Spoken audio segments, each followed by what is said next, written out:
मेरी बेटी कभी भी आत्महत्या नहीं कर सकती। मेरे को इतना उसके ऊपर विश्वास है और प्रशासन करेगी उसने आत्महत्या की है। मेरे को ना उसका न्याय चाहिए जी।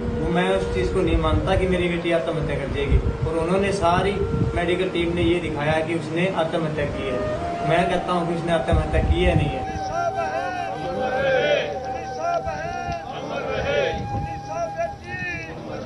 हरियाणा के भिवानी के प्लेवे टीचर मनीषा को गुरुवार को 9वें दिन अश्रुपूर्ण विदाई दे दी गई है।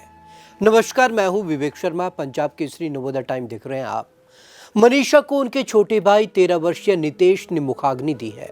इस दौरान पिता संजय भी फूट फूट कर रोए।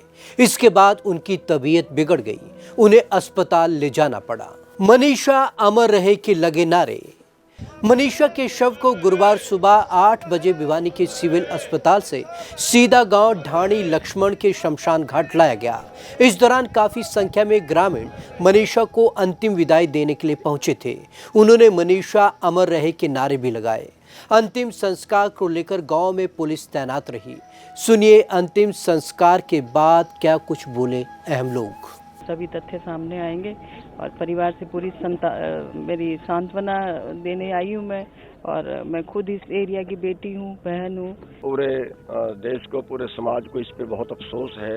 ये घटनाएं नहीं होनी चाहिए और सरकार से हम अनुरोध करेंगे कि इस पे सख्ताई बरते। बहुत घटनाएं बढ़ गई हैं, इस पे सख्ताई बरते।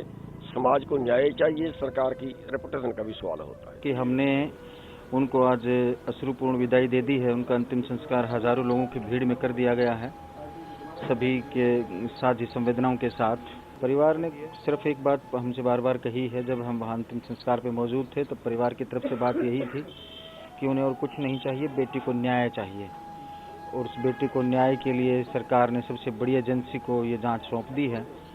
और हम उम्मीद करेंगे कि जो छोटी मोटी किसी तरह की कोई चूक होगी तो उस चूक को ठीक करने का काम सीबीआई करेगी। चरखी दादरी से इंटरनेट बैन हटा।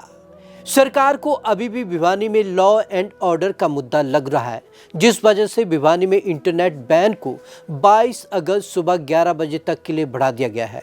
पहले यह 19 अगस्त की सुबह 11 बजे से 21 अगस्त की सुबह 11 बजे तक के लिए बंद किया गया था। वहीं चरखी दादरी से इंटरनेट बैन हटा लिया गया है। चलिए अब जान लेते हैं इस पूरे मामले में कब कब क्या क्या हुआ। मनीषा 11 अगस्त को घर से निकली थी। 13 अगस्त को उसकी लाश मिली थी, जिसके बाद परिजनों ने हत्या की आशंका जताई।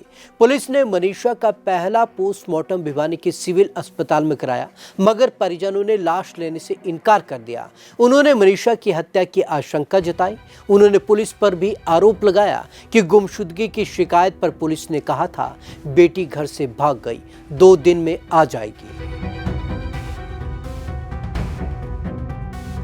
पुलिस प्रशासन पर हुआ एक्शन। इसके बाद सरकार ने भिवानी के एसपी मनवीर सिंह को हटा दिया। वहीं एसएचओ समेत 5 पुलिसकर्मी सस्पेंड लाइन हाजिर कर दिए गए थे, मगर परिजन संतुष्ट नहीं हुए तो पीजीआई रोहतक में फिर से पोस्टमार्टम कराया गया, जिसमें कहा गया कि मनीषा ने सुसाइड की है। पुलिस ने सुसाइड नोट भी वायरल किया। इसके बाद पिता संजय से अंतिम संस्कार की सहमति ले ली गई, मगर गांव ढाणी लक्ष्मण के लोग भड़क गए। उन्होंने अंतिम संस्कार न होने देने का ऐलान करते हुए गांव के रास्ते बंद कर पक्के मोर्चे का ऐलान कर दिया, जिसके बाद परिवार ने मनीषा की मौत की सीबीआई जांच और दिल्ली एम्स से पोस्टमार्टम कराने की मांग की। बुधवार को सरकार ने दोनों मांगों को मान लिया था।